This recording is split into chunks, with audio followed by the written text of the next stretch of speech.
में जो गलतियां की थी उसकी वजह से जीवन में धन की समस्या आती है और इतना स्ट्रगल बना रहता है, पैसे का हमेशा एक संघर्ष बना रहता है, थोड़ा या ज्यादा हमेशा मन जो है ना परेशान रहता है। जो गलती है वो जिस रूप में की जाती है ना, परमात्मा उसी रूप में उसका हिसाब किताब लेता है हमसे। हम उसको ट्रांस में लेकर गए, उसको ट्रांस में ले जाने का एक प्रोसेस होता है जिसमें व्यक्ति धीरे धीरे अपनी गहरी तंद्रा जैसी अवस्था में ले जाते हैं उसको, और फिर वो अपनी बात को जो देख पाता है। इसीलिए बस मैं पास्ट लाइफ रिग्रेशन लोगों को करने में इतना इंटरेस्ट लेता हूँ कि जीवन में ट्रांसफॉर्मेशन आता है।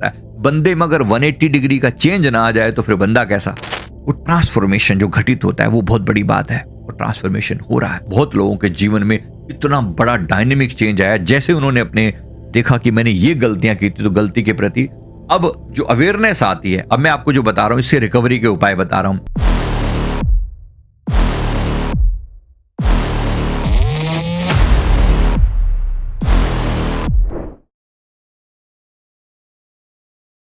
नमस्कार, हमारी कर्मा अवेयरनेस सीरीज में एक बार फिर से आपका स्वागत है। दोस्तों, कर्मों के बारे में पास्ट लाइफ रिग्रेशन होने के नाते मैंने बहुत सारे वीडियो बनाकर डाले हैं, और हम जो पास्ट लाइफ रिग्रेशन करते हैं वो ऑनलाइन और ऑफलाइन दोनों मोड में होता है। आप चाहें तो ऑनलाइन अपनी फोटो देकर भी करवा सकते हैं, ऑफलाइन तो मैं और मेरी स्पिरिचुअल बेटी है वंशिका, हम लोग मिलके लोगों का पास्ट लाइफ रिग्रेशन करते हैं। यहाँ पर जो सबसे ज्यादा चीजें सामने आती हैं, जो भी समस्याएं सामने आती है, मैं आपके साथ शेयर कर रहा हूँ। यहाँ जो मैं आपको बताने वाला हूँ एक ऐसी व्यक्ति की स्टोरी जिसने अपने पास्ट में जो गलतियां की थी उसकी वजह से जीवन में धन की समस्या आती है बहुत ज्यादा। आप में से कितने लोगों को ऐसा लगता है कि आपके जीवन में भी ऐसा ही कुछ है कि या तो पैसा आता नहीं है, बड़ा रो रो के पैसा आता है, अगर आता है तो टिकता नहीं है, और इतना स्ट्रगल बना रहता है, पैसे का हमेशा एक संघर्ष बना रहता है, थोड़ा या ज्यादा हमेशा मन जो है ना परेशान रहता है। तो लोगों के साथ ऐसा है, जरा कमेंट करके अवश्य बताइएगा। अब मैं जो बताने जा रहा हूँ इसके पीछे का कार्मिक कारण क्या है और इसकी रेमेडी क्या है, कैसे इससे बाहर आए, जरा तो ध्यान से सुनेंगे। इसमें सबसे जो इंपॉर्टेंट पार्ट है ये जानना कि जो गलती है वो जिस रूप में की जाती है ना, परमात्मा उसी रूप में उसका हिसाब किताब लेता है हमसे। तो अगर मैं इसको ऐसे कहूँ कि अब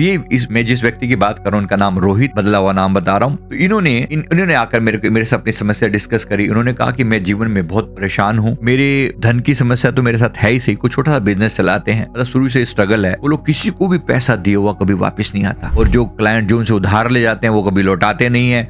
इसके अलावा जो अलग अलग तरह के घर में बीमारियां, कभी पिताजी बीमार हैं, कभी खुद बीमार हैं, कभी घर में कोई समस्या चल रही है, कभी आग लग जाती है, कभी गाड़ी खराब हो जाती है, कुछ ना कुछ चलता ही रहता है तमाशा। तो उन्होंने ये बताया कि ये सारी समस्याओं का मूल कारण, बेस क्या है, क्यों मैं इतना परेशान हूँ, दुखी हूँ, और इसका कैसे उपाय बन पाएगा। तो मैं इसका जो मैंने देखा उसके पास्ट लाइफ में, हम उसको ट्रांस में लेकर गए। उसको ट्रांस में ले जाने का एक प्रोसेस होता है जिसमें व्यक्ति धीरे धीरे अपनी गहरी तंद्रा जैसी अवस्था में ले जाते हैं उसको, और फिर वो अपनी बात को जो देख पाता है। अब इसमें से लगभग 30 से 40% लोग खुद से देख पाते हैं, 50-60% लोग नहीं भी देख पाते। तब हम अपनी थर्ड आई से देख के उनके पास्ट लाइफ में जा सकते हैं। मैं जो आपको बताता हूँ बहुत सी, इसलिए ऑनलाइन करना भी पॉसिबल है और ऑफलाइन करना भी पॉसिबल है PLR। तो जो मैं बता रहा हूँ ये इंपॉर्टेंट है। इसमें इन्होंने देखा, रोहित ने, इन्होंने कहा कि ये जो समय है लगभग 1890 के आसपास का टाइम है, 1890 के आसपास, गुजरात में जो वडोदरा करके जगह है, बड़ौदा जिसे कहते हैं, उसके आसपास में एक गांव था। तो उस जगह पर इसका जन्म हुआ था, और वहां पर एक सेठ धन्नालाल के नाम से ये फेमस था। तो उसने देखा कि उस सेठ धन्नालाल के पास जो है खूब दौलत है, परमात्मा का दिया हुआ सब कुछ है, पैसा बहुत है, लेकिन वो लोगों को वो एक मनी लेंडर के रूप में काम करता है, यानी लोगों का पैसा जो है ना उधार पर, ब्याज पर देता है, और पूरी तरह से जितना हो सकता है उनको लूटने का भरपूर प्रयास करता है। बड़ी ऊंची रेट पे ब्याज देता है।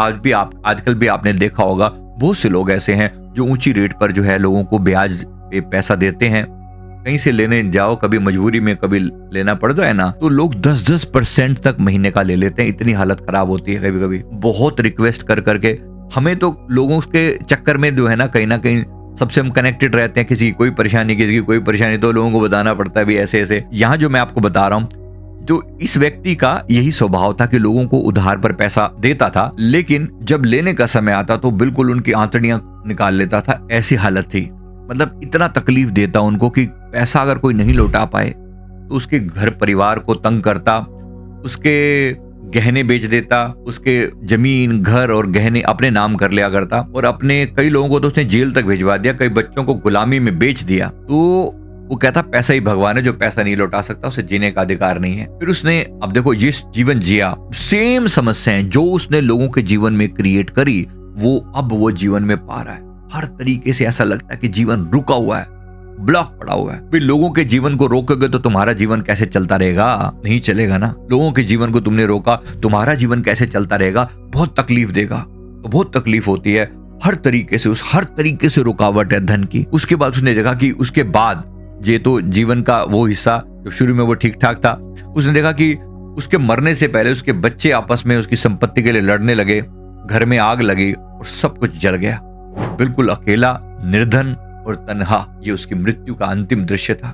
बहुत तकलीफ पाई, मतलब ऐसे बहुत तकलीफ है। फिर जो सबसे बड़ी बात उसने देखी कि सारा जीवन जो धन के ऊपर, वो एक तरीके से धन पे ऊपर कब्जा, धन के ऊपर सारा जीवन धन ओरिएंटेड, पैसे के ओरिएंटेड घूमता रहा। मृत्यु के बाद उसे सांप बनना पड़ा, यानी उसका अगला जन्म जो था वो एक सांप का जन्म था। उसने देखा कि एक खजाना है, किसी मंदिर की नीचे तलहटी में खजाना बना पड़ा, बेसमेंट जिसे कहते हैं। तो बेसमेंट में एक खजाना है। साउथ इंडिया को कोई मंदिर बताया था। अब क्योंकि वो तो सांप था तो वो ये तो नहीं देख पाता था कौन सा मंदिर और कैसा मंदिर, बट ये था कि खजाने के ऊपर फन मारकर बैठा हुआ था। उसने अपने आप को देखा, चीखे मारकर रो रहा था। उस समय जब वो ट्रांस में था, उसका शरीर जो है बिल्कुल सांप की तरह व्यवहार कर रहा था, बिल्कुल जैसे शरीर के अंदर जो हिंडोले पड़ते हैं और पैसे के ऊपर जैसे दृष्टि लगा के गड़ा के बैठा होता है ना, बस वो दृश्य उसने देखा और बहुत तकलीफ, मतलब वो लिटरली उसकी बॉडी जो है वो रेंगने जैसी अवस्था में ऐसा कर रहा कि जैसे उसके हाथ जो है वो सांप की तरह से बना के उस सांप जैसी रेंगने जैसी अवस्था में उसने वो जीवन जिया, मतलब सांप का जीवन जिया। तो मैंने गुरबाणी की पंक्तियां याद आ जाती हैं, संतों की वाणियां याद आ जाती हैं। अंत काल जे लक्ष्मी सिमरे, ऐसी चिंता मह जो मरे, सर्प जौनी बल बल अवतरे, यानी सांप की जूनी में बाल बार पैदा होता है। अब इसके जो है, इसके मैं बात कर रहा हूँ, ये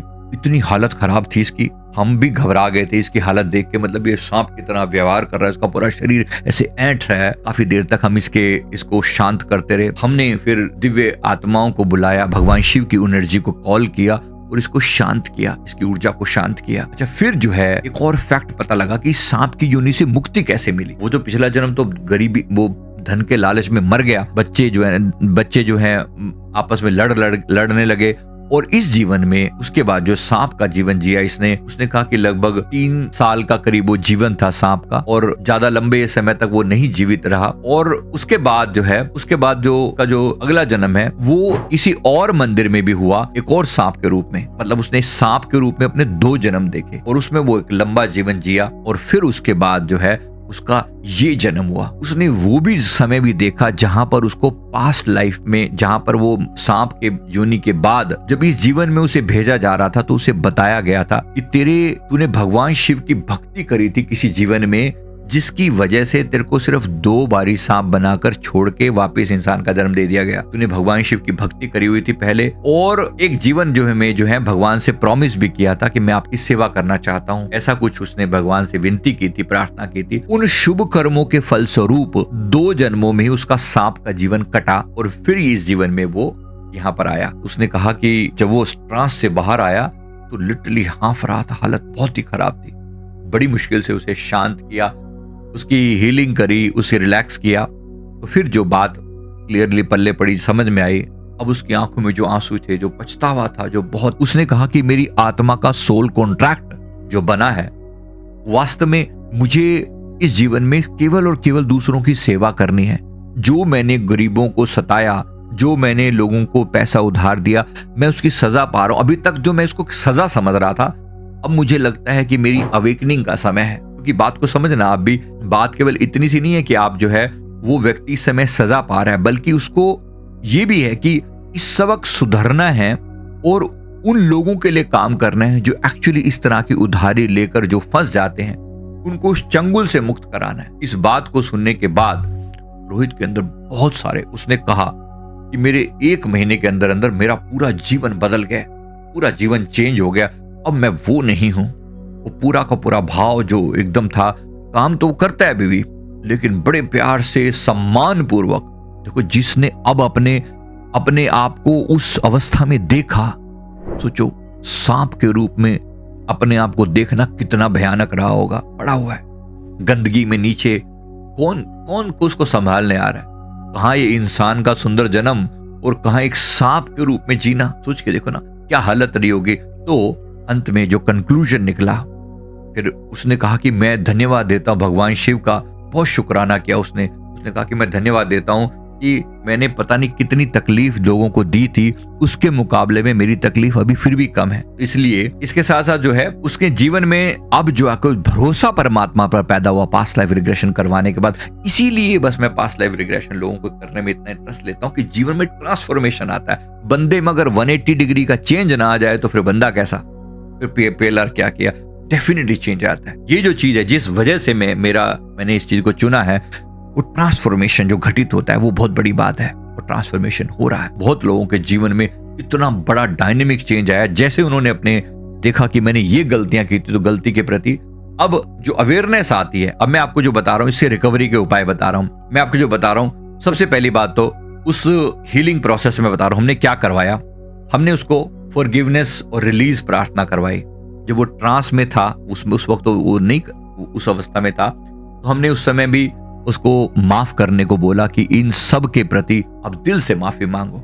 उन लोगों को प्रति माफी मांगो जिनको तुमने तकलीफ दी थी। भाई उनने कहा कि जिस व्यक्ति की कल्पना में जितना आ सकता है, मैं ये कहना चाह रहा हूं कि अगर आपको सारी बातें विजुअलाइज नहीं भी होती तो जितनी विजुअलाइज होती हैं उतनी ठीक है। अब आप में से बहुत से लोगों को जिनके जीवन में तकलीफ है, जरूरी नहीं मैं कह रहा हूं सब पास्ट लाइफ रिग्रेशन करें, कोई जरूरी नहीं है। आपको बात समझानी जरूरी है कि प्रॉब्लम की जड़ कहां पर है। कुछ ऐसा ही आपने भी किया होगा, किसी ना किसी आत्मा को जरूर तकलीफ दी होगी धन के मामले में। तो करना क्या है, मानसिक रूप से माफी मांगनी है। यही हमने रोहित से करवाया। हमने उसको कहा मन वचन कर्म से उन सभी आत्माओं से मैं हृदय पूर्वक माफी मांगता हूं जिनको मैंने उधारी देते हुए तकलीफ दी, जिनके जीवन में मैंने कष्ट दिया, चाहे वो शारीरिक कष्ट था, मानसिक कष्ट था, उनके घर में लोग बीमार पड़े थे, या जो भी हुआ था उसकी वजह से जो उनको तकलीफ झेलनी पड़ी, मैं हर बात के लिए अपने प्रभु से, अपने परमात्मा से माफी मांगता हूँ। ये मैं अपने सदगुरुदेव भगवान जी से भी मैं सबके ब्याह पर माफी मांगता हूँ कि प्रभु सबको माफ करो और सबकी आत्मा का कल्याण करो। सब बड़ी बात यह है समझने की। देखो पास्ट लाइफ रिग्रेशन ने क्या समझाया, ओवरऑल उससे पता क्या चला। पास्ट लाइफ रिग्रेशन ने ओवरऑल इस बंदे के जीवन में ट्रांसफॉर्मेशन दिया। अब जो मैं 2-4 बातें और मैं समझा रहा हूं कैसे। ये माफी प्रार्थना कितने दिन करनी है, कम से कम 21 दिन तो अवश्य करनी है, और साथ में अफर्मेशन भी देने हैं। क्या कहना है, आप भी मेरे साथ ही दोहराएं। मैं धन को परमात्मा की एनर्जी समझकर उसका सम्मान करता हूं। मैं धन को परमात्मा की एनर्जी समझकर उसका सम्मान करता हूं। मैं इजीली पाने और देने के योग्य हूं। मैं इजीली पाने और देने के योग्य हूं। मेरे भीतर से लालच, भय और अपराध बोध अब मिट रहे हैं। मेरे भीतर से लालच, भय और अपराध बोध मिट रहे हैं। धन मुझ तक आता है और मेरे माध्यम से बढ़ता है और संसार को समृद्ध करता है। धन, पैसा मुझ तक आता है, मेरे माध्यम से बढ़ता है और संसार को समृद्धि देता है। मैं अपने सभी पिछले जन्मों के कर्मों के लिए बार बार क्षमा प्रार्थना करता हूं। मुझे माफ करें, मुझे माफ करें, मुझे माफ करें। ये इससे जो हमने उनको बताया, साथ में हमने रोहित को जो अफर्मेशन दिए, ये तो दिए, आप भी इन अफर्मेशन को करेंगे। साथ में मैं आपको जो मंत्र दे रहा हूं वो मंत्र का जाप भी आप कर सकते हैं। हर शुक्रवार को किसी गरीब को भोजन या वस्त्रों का दान करना, ये उपाय। किसी भी कर्ज या मदद लेते समय किसी को ताना नहीं देना। किसी से मदद अगर मांगनी है, किसी को मदद देनी है, तो किसी को सुना कर नहीं देनी, मैंने तेरी इतनी हेल्प करी, ऐसा कभी नहीं करना।